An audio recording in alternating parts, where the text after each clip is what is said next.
গণমানুষের দল, বিএনপি সাধারণ মানুষের দল। বিএনপি রাজনীতির ভিত্তি হচ্ছে এদেশের সাধারণ নাগরিকবৃন্দ এবং জনগণ। আমরা জনগণের কাছে যাচ্ছি। আমরা নিশ্চয় জানি যে জনগণ সবসময় বিএনপির পক্ষে সমর্থন প্রকাশ করে। যখনই অবাধ, সুষ্ঠু, নিরপেক্ষ নির্বাচন হয় এদেশে, স্বাধীনতার পর যতগুলো সুষ্ঠু, অবাধ নির্বাচন হয়েছে সবগুলোই নির্বাচনে বিএনপি সংখ্যাগরিষ্ঠ ভোটে নির্বাচিত হয়েছে। কারণ এই দেশের জনগণ বিএনপিকে ভালোবাসে। এই দেশের জনগণ জাতীয়তাবাদের আদর্শকে ভালোবাসে।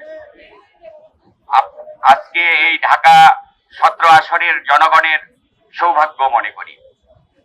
এই গণ অভ্যুত্থানের মহানায়ক যিনি 5ই আগস্ট এই ঘটনা যিনি কুশীলব হিসেবে নেতৃত্ব দিয়েছেন সুদূর প্রবাস থেকে, যিনি 17 বছর লড়াই সংগ্রাম করে এই আন্দোলনের সফল আন্দোলনের মাঠ রচিত করেছেন, আমাদের প্রিয় নেতা, এদেশের জাতির প্রিয় নেতা তারেক রহমান। তিনি প্রধানমন্ত্রী হবেন। এর চেয়ে বড় সৌভাগ্য এই আসনের মানুষদের আর কিছু হতে পারে না। কারণ একজন প্রধানমন্ত্রী হলে সেখানে অবধারিত কিছু নির্দিষ্ট উন্নয়ন হয়ে থাকে, যে সুযোগ সুবিধা এই অঞ্চলের মানুষ পাবে।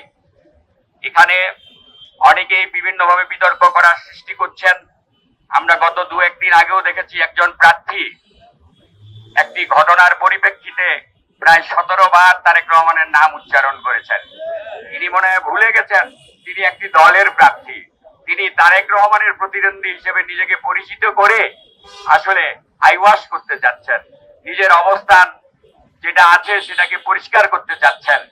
তারেক রহমানের নাম উচ্চারণ করে তিনি নিজেকে প্রতিষ্ঠিত করতে চাচ্ছেন। আমরা নিন্দা জানাই। আপনি আপনার দলের ম্যানিফেস্টো নিয়ে জনগণের কাছে যান।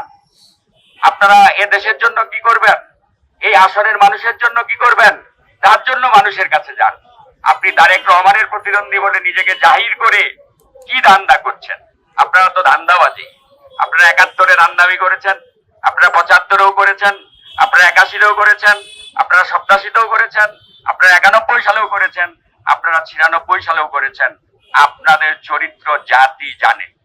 এ জাতি, এদেশের মানুষ আপনাদের চরিত্র জানে।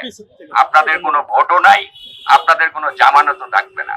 অনেকে বলে তারা নাকি ক্ষমতার স্বপ্ন দেখছে। আমি বলি যে জাতীয় পার্টি যে এবার নির্বাচনে অংশগ্রহণ করছে তাদের চেয়ে বেশি সিট পাবেন কিনা এটা ভাবেন। সেই ভোটও আপনাদের নাই। এদেশের মানুষ স্বাধীনতা বিরোধীদেরকে কখনো সমর্থন করে না।